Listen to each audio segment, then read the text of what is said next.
This is a Film Stories original podcast.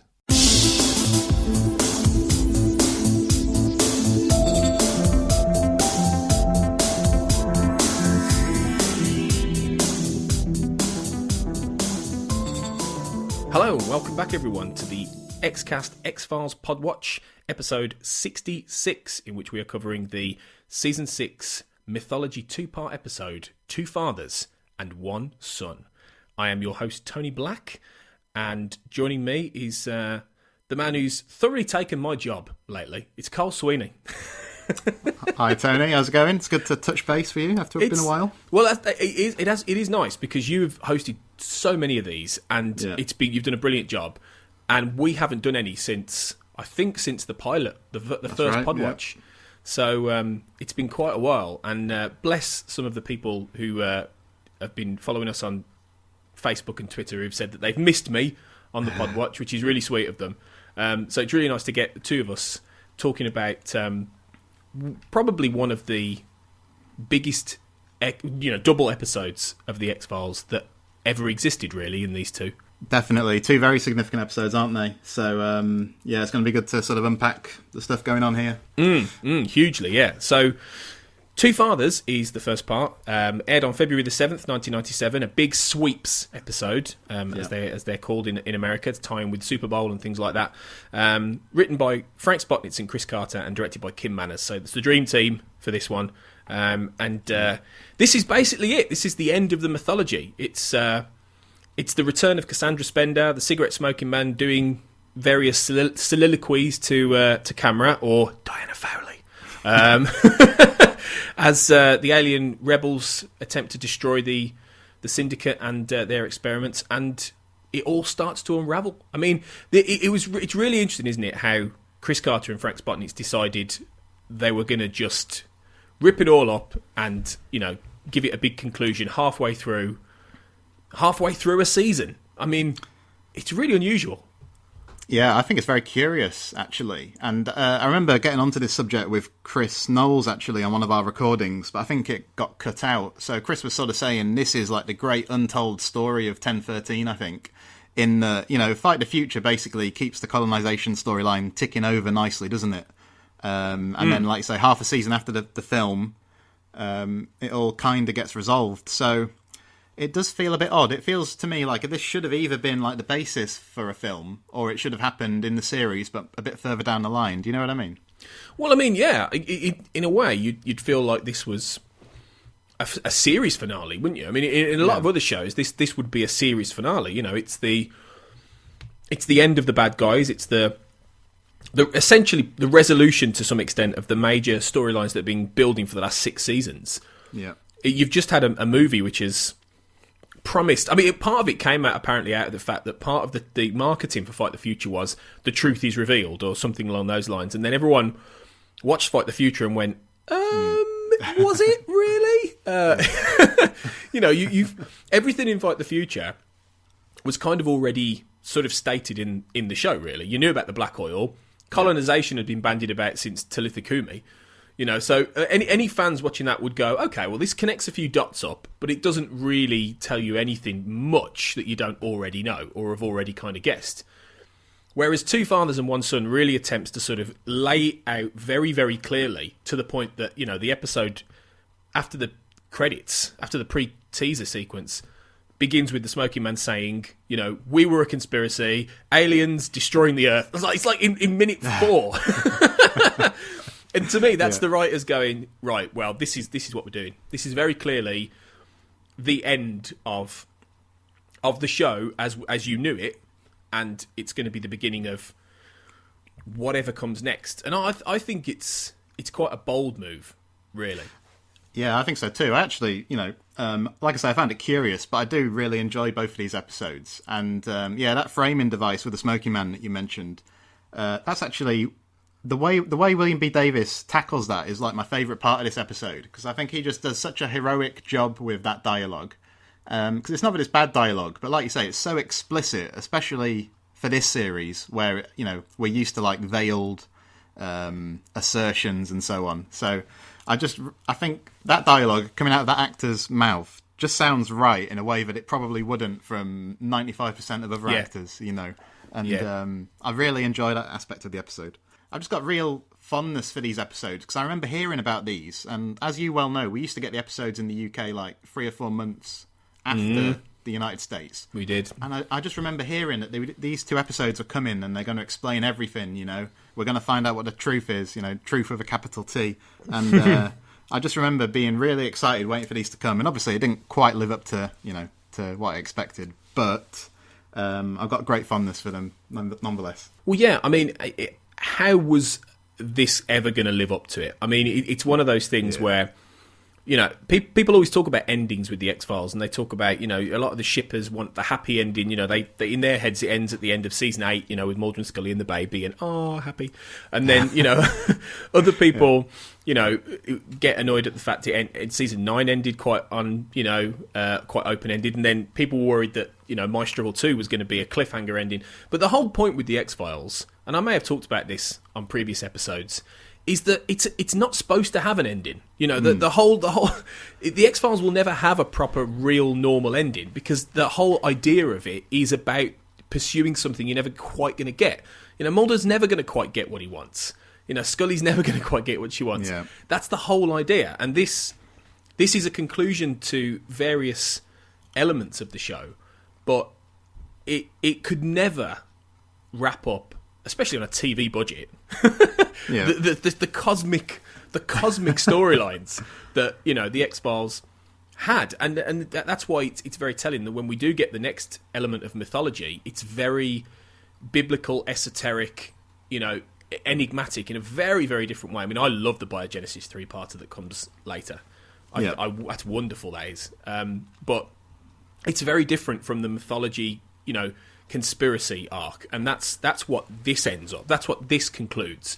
It puts everything on the table. It clarifies all the things you weren't sure about: the Syndicate, the alien rebels, the purity, what the aliens were doing, the colonization, Bill Mulder, Smoking Man, Jeffrey Spender, everything, Alex Krycek, everything just gets like thrown at the screen, and then, you know, in a way, Mulder and Scully are an ensemble very much in these episodes, aren't they?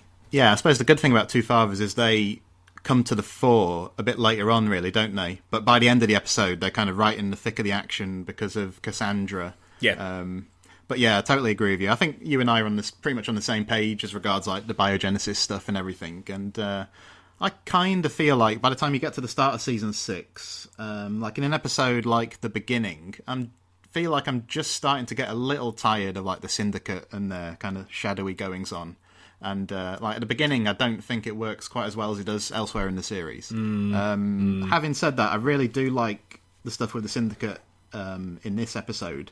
And I really like the sequence in Two Fathers with Jeffrey Spender, where he's sent to take out that guy, the rebel, posing as a member of the Syndicate, you know? Yeah. Because like, I'm always on the lookout for like a film homage or a literary reference or whatever, and that sequence sort of is quite reminiscent to me of the scene in The Godfather where Michael Corleone has to go and kill Virgil Sollozzo and the police chief. You know, obviously it's very different. The particulars are very different and the outcome's different, but it's reminiscent of it. But yeah, I think it's a good Spender episode. I like the stuff with the Syndicate. I tell you one aspect that does kind of feel a bit kind of perfunctory is that I think Mulder and Scully get suspended from the FBI in this episode. And there's this like undercurrent in the early 6th season where like Kirsch basically is trying to kind of run them out of town. He's trying to kind of break down their will. But then when you get to this episode, it kind of feels a bit rote, a bit uninspiring. I don't know. It's a little bit sort of mustache twirling evil, isn't it? You know, that moment where Spender goes, "I will make sure that they get their dismissal," you know, and then Mulder just stares at him. He's like, "Oh yeah, just twirl the mustache, Jeffrey." And you're a little bit like, okay, this episode isn't meant, you know, but at this point, this isn't meant to be subtle. And I think that's what I really like a lot about the biogenesis stuff, because it brings a lot more of that subtle, you know, enigma back into the mythology storyline, whereas at this point everything is out there. You know, it's very, very on the nose, obvious, very clear for everyone. It's like Chris Carter and Frank Spotnitz going, "Look, we know for 5 years you've all been moaning that we don't understand what it all means. This is what it means." But you're right in that there are some really nice moments in this. I really like Spender's story all the way through this two-parter. It's a great semi conclusion to his story, even though we see him again. But it ends on a fairly, I'd say, overly histrionic cliffhanger to some extent. I think it's a little bit cheesy. Kill me now, while somebody's thundering on the boom, boom, boom, boom, thundering on the door. But it works. It works in that sense. Yeah, it sort of brings it down onto the level of, the personal and Mulder's choice at that point. So, yeah, I do agree with you. Yeah, it's a bit melodramatic, but I do quite like it. Yeah. It's not a bad ending.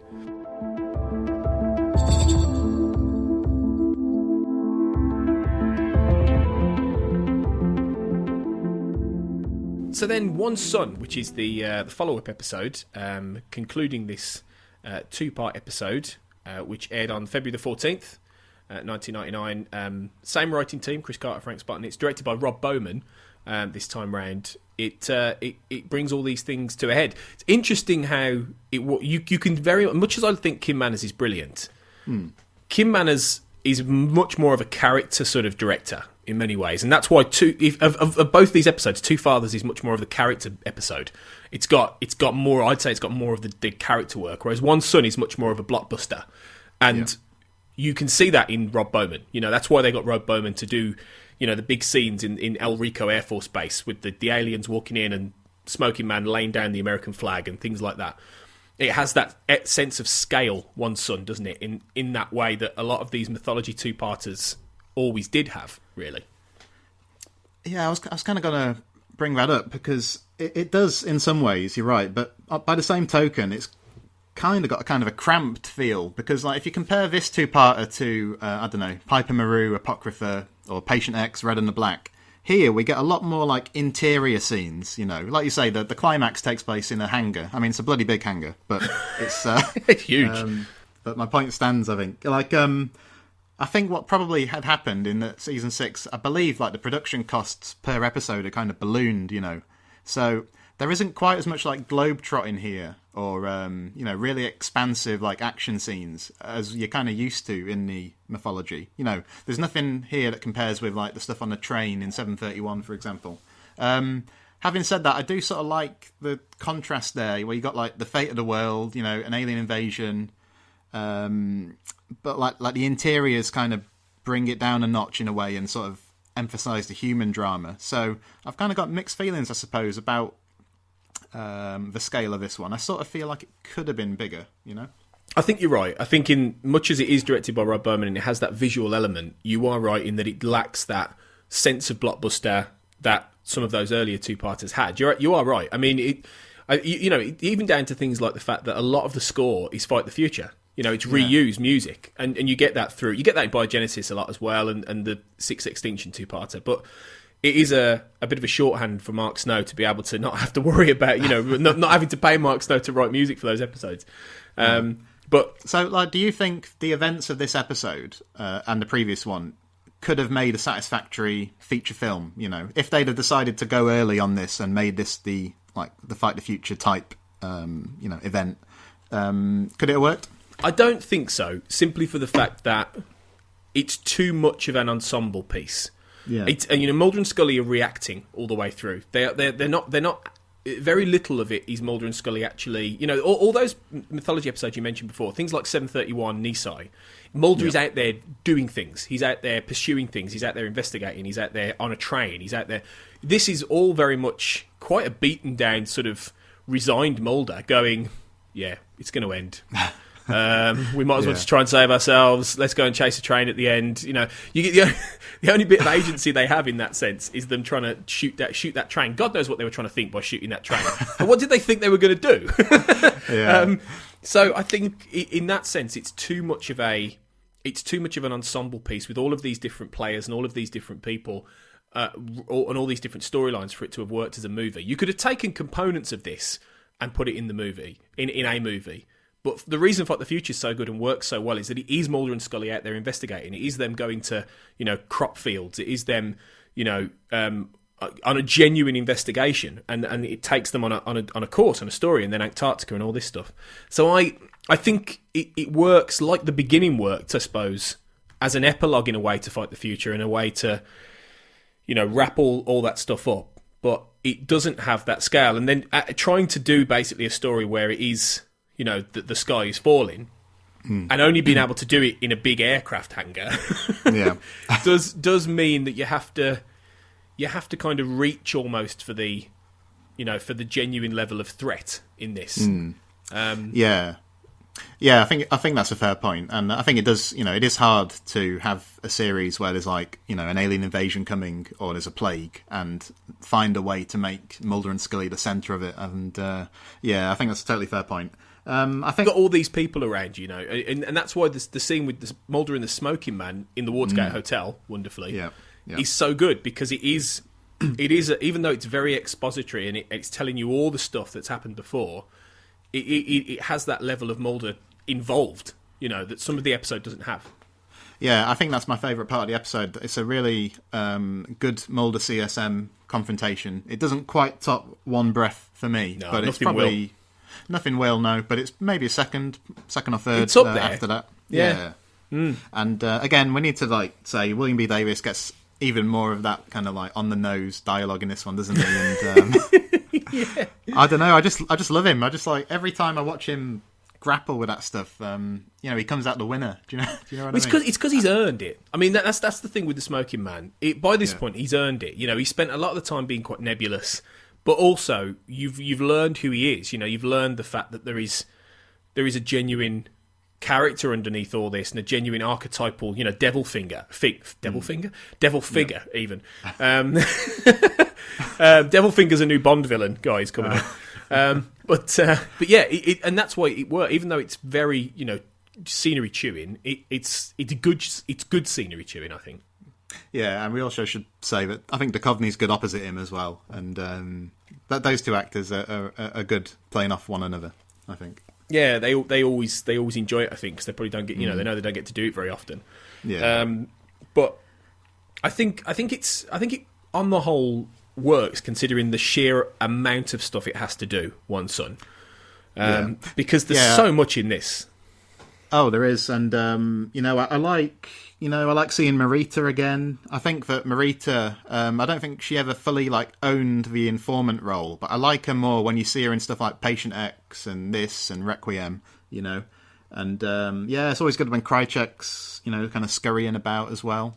The one disappointment I have with this two-parter, it kind of hits on what I was saying before with their suspension, but the series is really insistent of trying to big Kirsch up in the first half of the sixth season. He appears a lot, and then you get to this two-parter and he doesn't do much. He appears towards the end, and then he's kind of swept away until season 8, and it feels to me like there was a plan there to do something with him that kind of got derailed for one reason or another. Yeah, perhaps, possibly. I really like that final moment though, where he's like, "You got answers now? Why didn't I hear about this before?" And he's like, well, "I've known for years. You just didn't listen to me." And I think that's a great sort of the fight, and I suppose that's maybe why they didn't really use Kirsch for a while after that, because he's beaten at that point. Really, he's got nowhere to go. In that it's very clear that without the X-Files, without knowing all this stuff. There's going to be worse things happen, and that's when Spender vouches for Mulder, Kirsch hasn't got anywhere to go. So, but you are right, and I'm glad they brought him back in season 8, because he has a good part to play then going on forward, and they do make much more use of that character, I think. He's really good in season 8. Yeah, he's great. So it's a good two-part. I suppose the big question is really, do you think that it was a good decision to do this, to wrap up the Syndicate, to destroy them, to take away this core element of the X-Files mythology that's been there for 4 seasons? Yeah. Personally, I'm a lot more comfortable with that than some fans are, because we already talked about, we're into the biogenesis, Amor Fati stuff. I really like Seinunzite and Closure and Requiem and the season 8 mythology. So I have no qualms with the fact that they did what they did here. It does feel a bit curious in terms of placement, but I'm basically okay with it, yeah. I mean, what do you reckon, Tony? I think that if you'd have tried to spin it out much longer, it'd kind of been ever-diminishing returns, and there's only so much you can take of very similar scenes of the guys in the Syndicate and everything, and trying to refer to the project, kind of ad nauseum. So I guess they kind of... I'm glad that they kind of committed to it, and then they did some very different stuff afterwards, Yeah, me too. And, much as people accuse Season 7 of being quite listless because of that, I mean, I love Season 7 for its own reasons, and it's not really because of the mythology, because it doesn't really have much in it, particularly, as we knew. But I think, if we wouldn't have had Biogenesis and that three-parter were it for this carrying on. So, and that alone is worth seeing this off. Do you know what I mean? It's that...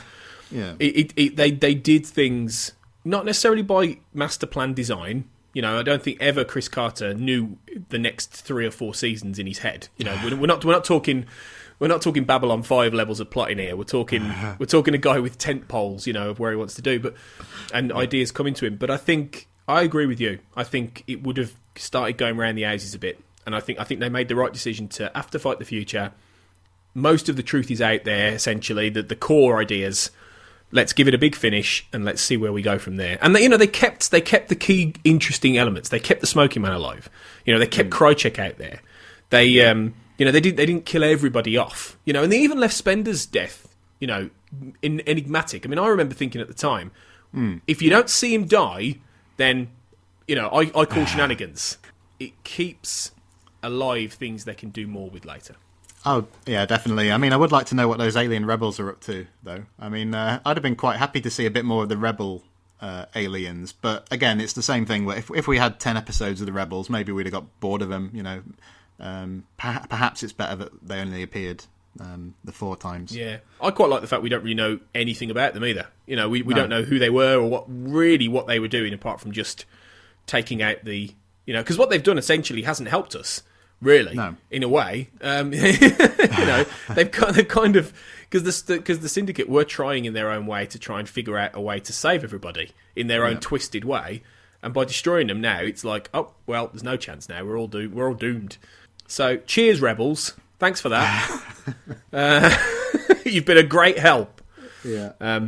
But yeah. Anyway, so yeah, that's the mythology all done and dusted. So we're off into uncharted waters now going forward for Season 6, and we'll be covering some of them tomorrow. Well, you'll be back, Carl, actually, in the driving seat once again.